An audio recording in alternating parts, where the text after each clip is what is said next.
Կապանի Բաղաբուրջ գետակի հունում կառուցված հեղեղատարի վերականգնման աշխատանքները շարունակվում են։ 2 ամսվա ընթացքում 40,000 խորանարդ մետր հող է հանվել ամբողջ տարածքից։ Նախատեսված ժամանակավոր խողովակից մնում է տեղադրել ընդամենը 60 մետրը։ Ամենադժվարը հողային աշխատանքներն են։ Թաց գրունտներ, թացվորն է, գերխոնավ, սողանքային տեղա, խրամուղին բացելուց հետո շեպերը նորից սահում լցվում են բացված խրամուղում մեջ։ Կատարվում է կրկնակի, եռակի, մինչև անգամ գործ։ Եղանակի ցուրտ լինելը որոշակիորեն դանդաղեցնում է աշխատանքը։ Նաև սողանքն իր դեր է խաղում։ Դրան գումարվում է այն հանգամանքը, որ տվյալ տարածքի հողը, ինչպես շինարարներն են ասում, լիցք է արվել։ Բնակիչների համար տուն հասնելու համար ճանապարհ չկա։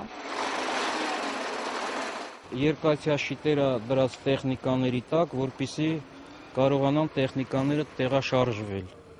Առանց երկաթյաշիտերի 1 գծամետր հնարավոր չի առաջ շարժվել։ Մեքենաները թաղվում են։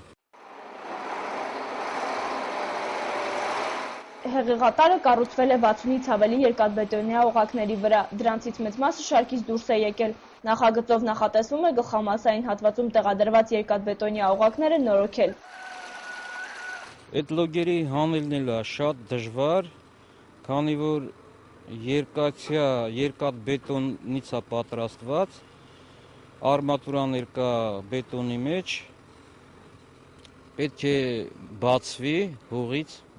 մաքրվի, նոր կտրվի, ջարդված մասերը հանվի վերև։ Շինարարների խոսքերով հավանաբար հունվարի վերջին իրենք կկարողանան վերացնել սողանքի հետևանքները։